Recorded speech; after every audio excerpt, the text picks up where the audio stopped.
At number 10 we have Belphegor. If you ever felt lazy, like you just want to roll around on the ground instead of working, if so, you should probably talk to someone about that and not blame an evil demon called Belphegor.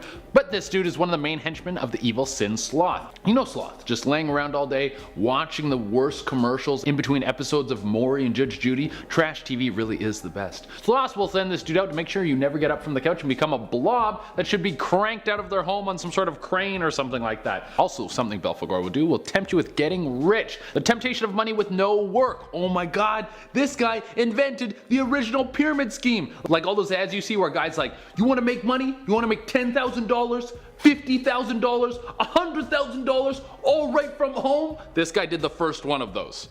At number 9 we have the Leviathan. This is probably one of the most famous beasts in the Bible. This guy is a massive sea snake and it roams the seas, making it super hard for boats to get around.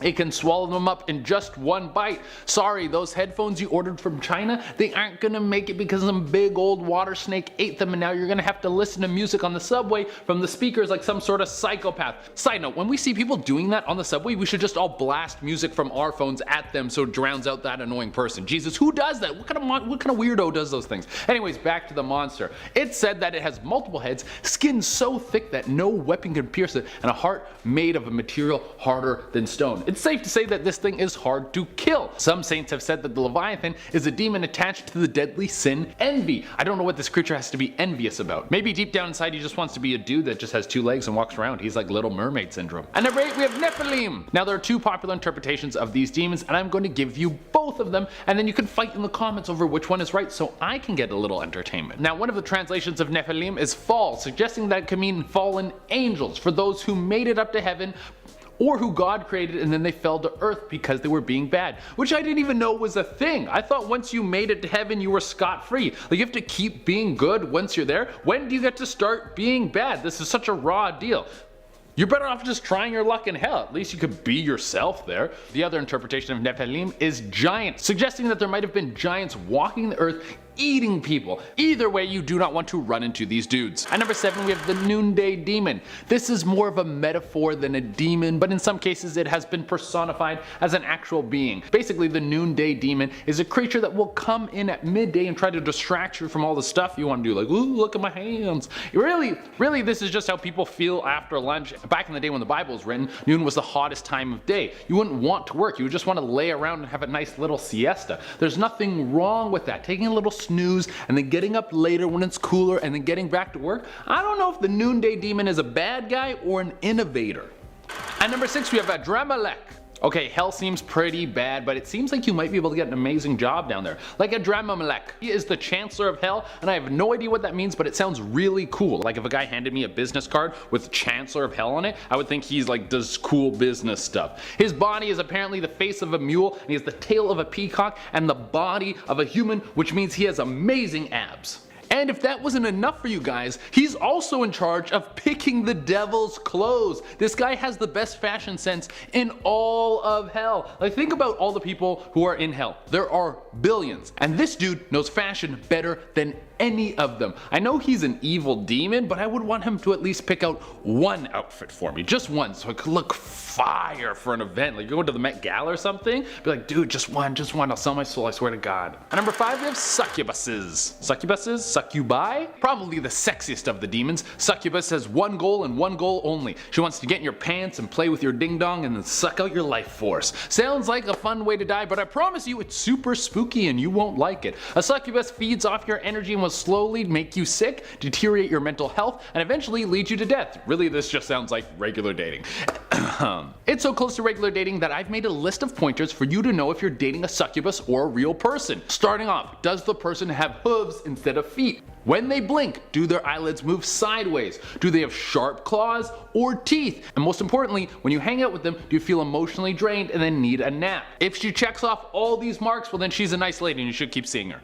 At number 4 we have Gello. Are you excited about having a baby? Have you picked out the crib, the clothes, and the name, and all you need is to find the man now? Well, you better hope that Gello doesn't get her grubby little hands on your baby, because she's got something against people having a happy family. Gello is a demon that is only focused on one thing, to make it impossible for you to have kids. That's kind of messed up, dude. I think even the pyramid scheme demon is like, dude, chill, that's overkill, my god. Anyone who Gello preys on can experience something that will stop them from having children. Something like their reproductive organs being damaged. Sometimes if you already are pregnant, she will attack the fetus, causing a miscarriage. And once a baby is born, it's still not safe. While that little bundle of joy is still in baby form, she could still kill it. On the bright side, adoption's an option, I guess? Oof, I don't know, this one seems creepy. At number 3 we have Telemachus. This dude is a bamf. He's basically Santa Claus, but he finds everyone on the naughty list and then tortures them for as long as he wants.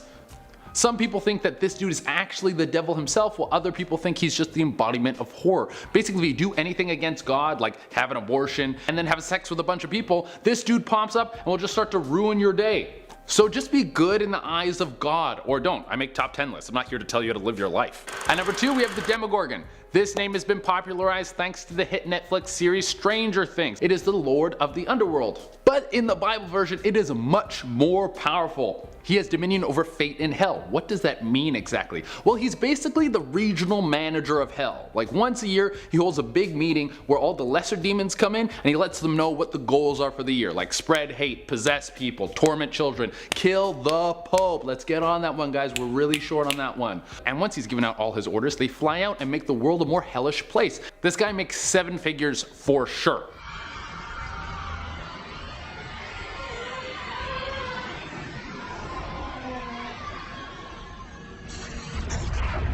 And for the number 1 spot we have Baphomet, probably one of the most controversial demons in recent years. He has become the poster boy for religious equality in America. He's got a human body, a goat head, and some massive wings, and honestly he's pretty ripped.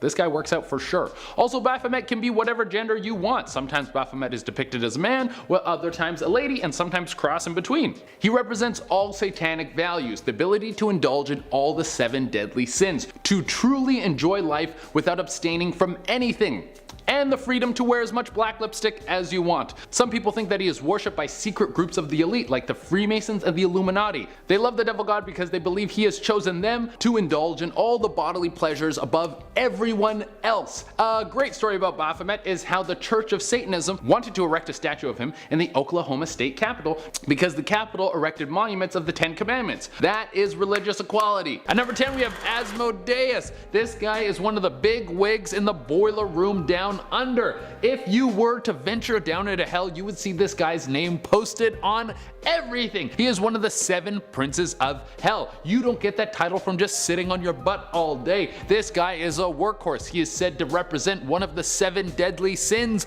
known as each one of the princes do. The sin that this guy is in charge of is lust. So every time you type something questionable and sexual into your Google browser, well, it's this guy's fault. He wants everyone in the world to be sexual deviants and only think of weird sex stuff all day long. He's been depicted in a lot of different ways, and his ability to change his shape, which he'll mostly use to try and seduce people, no surprise, but one of my favorite forms is of him with a human torso and a human head, and then on one side he has a goat head, on the other side he has a cow head, and then on his base is like this dragon looking thing. This guy looks like the last boss in a Final Fantasy game. At number 9 we have Agaris. Agaris is by far one of my favorite demons ever because they are very powerful and also hilariously rude. He or she, depending on how Agaris represents themselves, has some pretty immense power. They can shake the earth with earthquakes and has an army of demons at their beck and call at any time. Agaris has knowledge of any known language and can teach them to you, but will only teach you how to swear in each one of these languages, which is so funny. One of the best pranks I've ever heard of. What a beautiful way to use your infinite knowledge. Also, if Agaris appears before you, they will be riding an alligator. That is amazing. 10 out of 10. I love this dude. At number 8 we have Aquil.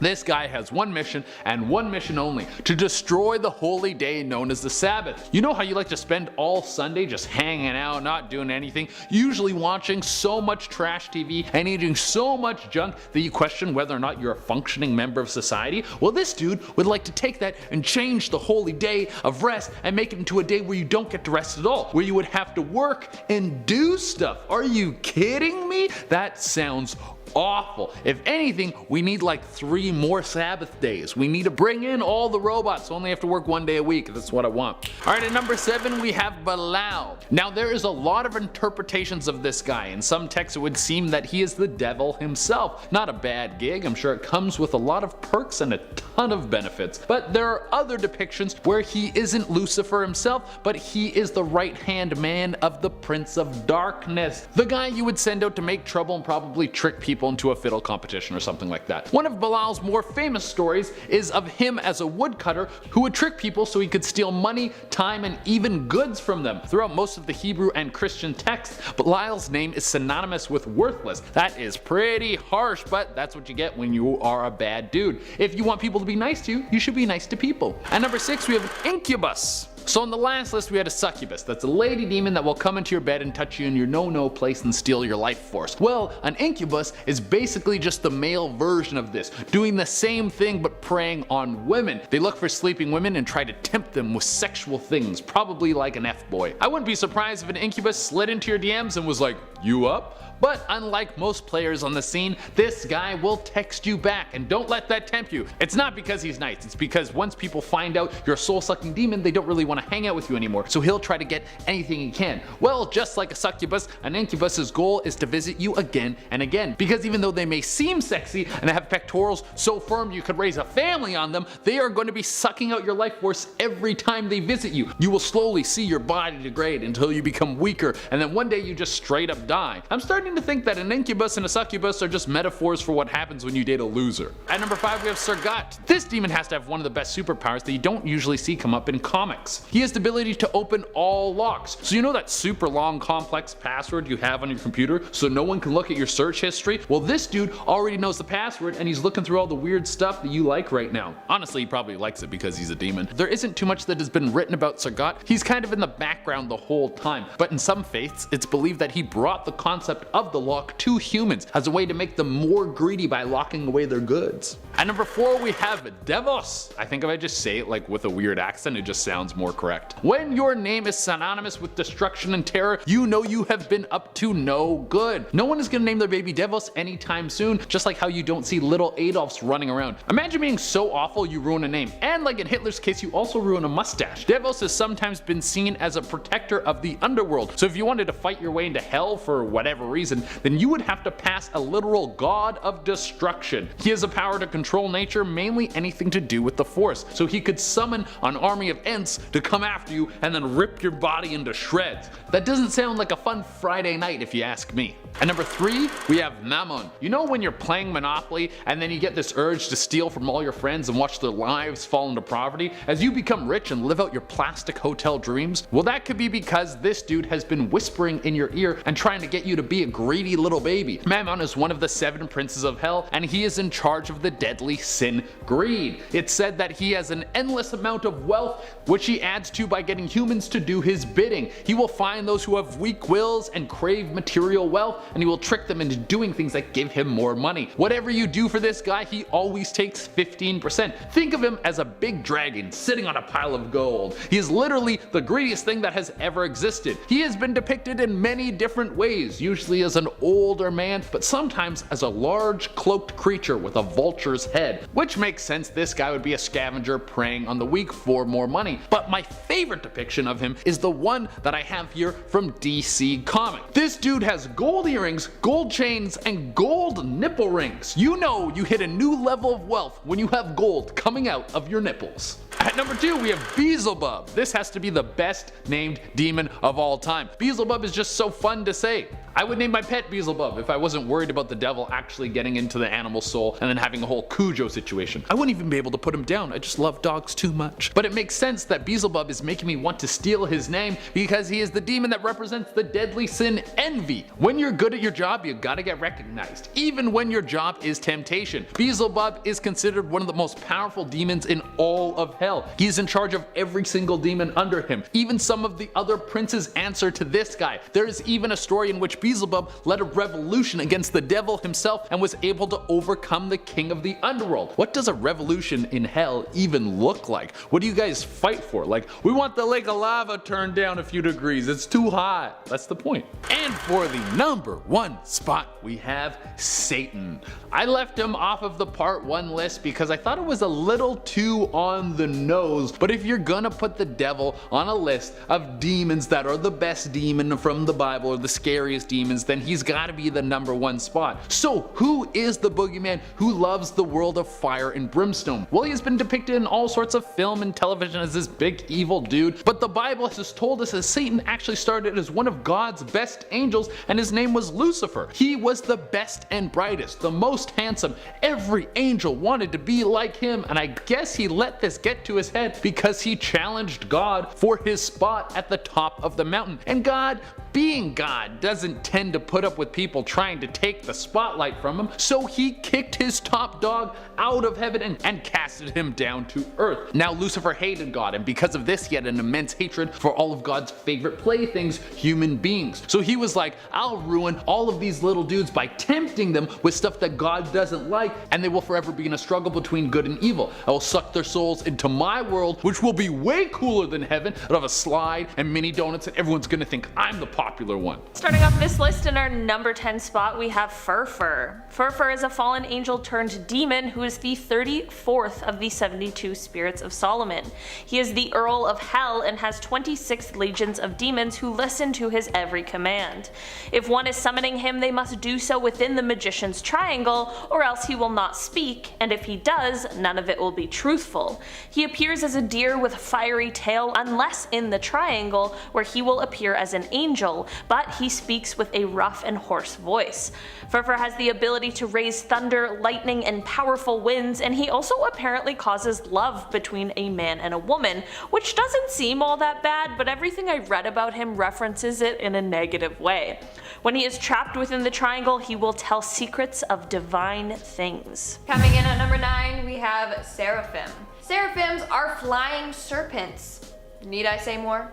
Seraphims appear in the book of Isaiah, and their name means burning ones or flying serpents. So not only are they flying snakes, but they are fiery flying snakes. And they don't just got one set of wings. No, because why would they? They actually have 6 wings sprouting from their back. 2 are said to be covering their face. Why? Well, when they are mentioned, they are flying by God on his throne and telling him how great and holy and glorious he is. They cover their eyes because they feel unworthy to look at God. Then they have 2 wings to cover their feet. Yeah, that's right, I forgot to mention that these snaky things have feet. They just keep getting weirder and weirder. Anyways, they hide their feet so God doesn't see anything imperfect about them. And then they have 2 wings that are actually used for flying. But still, they sound horrifying. In our number 8 spot today, we have Raphael. Raphael is one of the true archangels and is the 4th oldest of the 5. He is a powerful healer, a guardian angel, and a great fighter, so you might be wondering why he landed a spot on today's list. Well, there's just one story in particular that I really wanted to talk about, and that story comes from the book of Enoch. In this story, Raphael is in a battle with a demon, Azazel. Raphael is able to defeat the demon, but decides to subject him to a fate worse than death. The story writes, "Bind Azazel hand and foot and cast him into the darkness, and make an opening in the desert, which is in Dundale, and cast him therein, and place upon him rough and jagged rocks, and cover him with darkness, and let him abide there forever, and cover his face so that he may not see light, and on the day of the great judgment he shall be cast into the fire." If that wasn't clear enough, Raphael tied this demon up, buried him alive in a hole full of rocks in the middle of the desert, where he just now gets to wait until he can be thrown into a fire and burned alive. Like, what? I gotta say, that's very dark. Coming in at number 7, we have a Lucifer. He definitely deserves a spot on today's list. And before you go off being like, why is he on here? He's not an angel. Wrong. He was one. He's a fallen one. This is based on the book of Isaiah in the Bible. In it says, and I quote, "How art thou fallen from heaven, O Lucifer, son of the morning? How art thou cut down to the ground, which didst weaken the nations?" So it said that Lucifer was once an angel, but then got banished to the depths of hell after he staged an uprising against God.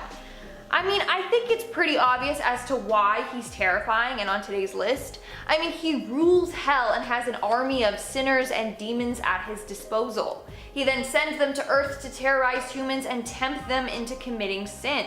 In fact, in the Bible, it's also believed that Lucifer, or Satan, was the snake that tempted Adam and Eve. He has a number of different forms he can change into. But of course, modern times have him depicted as a red-horned beast with a pitchfork. In our number 6 spot today, we have a Beelzebub. This fallen angel is described in the Testament of Solomon and is said to be one of the angels that followed Beelzebub upon his fall from heaven. He is the sin of pride and is known for his ability to lead people astray. He is most easily summoned in the month of July during the 5th hour of the night. After his fall from grace, he was left with only one red wing and was condemned to hell. He is said to have control over the imprisoned souls of Tartarus and plays a primary role in the demon world. He himself claims that he was once an angel in what is referred to as the first heaven, and after his fall he began to roam Egypt. During his time in Egypt, he met with Moses and the Israelites during the Exodus and opposed them. This is when he decided to harden the Pharaoh and his advisors' hearts and convince them to pursue those who were fleeing. He then went with the Egyptian army in pursuit of the Israelites, but the collapsing Red Sea crushed and drowned him, which left him imprisoned in a pillar of water.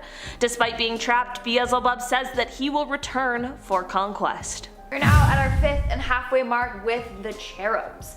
Now, you might be wondering, Lindsay, why are these on the list? Aren't they just plump naked kids with little bows and arrows? They're cute. No, sorry, but the Bible has them depicted a little differently. In fact, they are terrifying looking. They are described as, and I quote, "Their form was human, but each of them had 4 faces and 4 wings. Their legs were straight. Their feet were like those of a calf. Each had the face of a human being. And on the right side, each had the face of a lion. And on the left, the face of an ox. Each also had the face of an eagle." Yeah, you heard me correctly. They had 4 faces. A human one of a lion, a face of an ox, and then a face of an eagle. I'm sorry, but that just makes me uncomfortable. There's too many faces going on.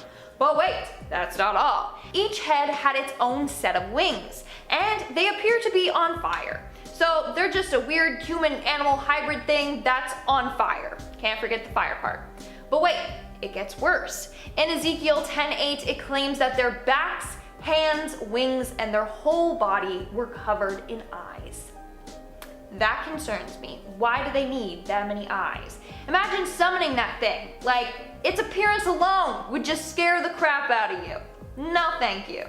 In our number 4 spot today, we have Asbiel. Asbiel had to be included on this list today if for any reason, because his name literally means God forsaken or God deserter. Asbiel is the angel of ruin and one of the fallen angels from the Gregory. After leaving the angelic post and straying from the angelic duties, Asbiel dedicated his life to leading humanity astray. Asbiel completely abandoned God and his grace and wishes nothing from him.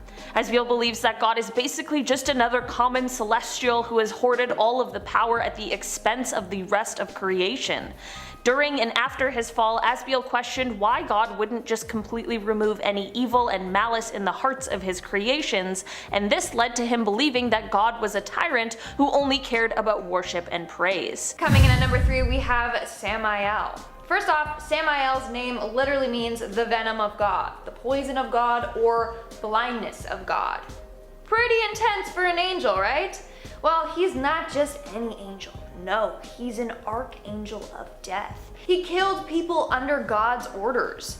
So basically, when God tells him to go kill someone, he will show up and confront them with his sword drawn. The tip of the sword contains a drop of poison, so when he jabs the person, it will not only cause a nasty wound, but will contaminate their blood with poison and they will die a slow, painful death. Now, in Hebrew lore, he is the prince of demons and is the executioner of death sentences handed out by God. He is also called the seducer. Why? Well, he is known to seduce people into acts of evil. He seduces them so that they will sin, and then God's like, oh, we got another one, go kill them. Like, that's really dark. In our number 2 spot today we have Azrael. Azrael appears in many religions in our world and is often referenced as being the angel of death. His job is to watch over those who are dying and separate the soul from the body, and he receives the spirit of the dead. Rather than being death personified, he is more thought of as being a servant to the will of God. He is, however, referred to as the embodiment of evil. Not that he himself is evil, but just the embodiment of it. He is said to have 4 faces and 4,000 wings, and his whole body is covered in eyes and tongues, which directly correlates to how many people there are on Earth. Like, imagine being visited by an angel that looks like that, and then knowing that seeing him probably means you're about to die. Just not a good situation in general. It is said that Azrael will be the last to die, and he is constantly recording and erasing the names of men at birth and death. I thought my job sometimes got a little dark, but I'll take this one over that one any day. And in our number 1 spot today we have the Watchers. First off, why would they give angels such an intense name like the Watchers? Like, it sounds creepy already. Anyways, basically the Watchers came down to Earth to watch over the humans. But while down here they got distracted and fell in love with women. They ended up procreating among them, but this was a disaster. Their offspring were these savage giants who pillaged the earth and put humanity at risk. Like, literally they started killing and eating people. Not only that, it's said that the Watchers were the ones that taught humans about weapons and violence. So yeah, these angels had one job and managed to screw it all up.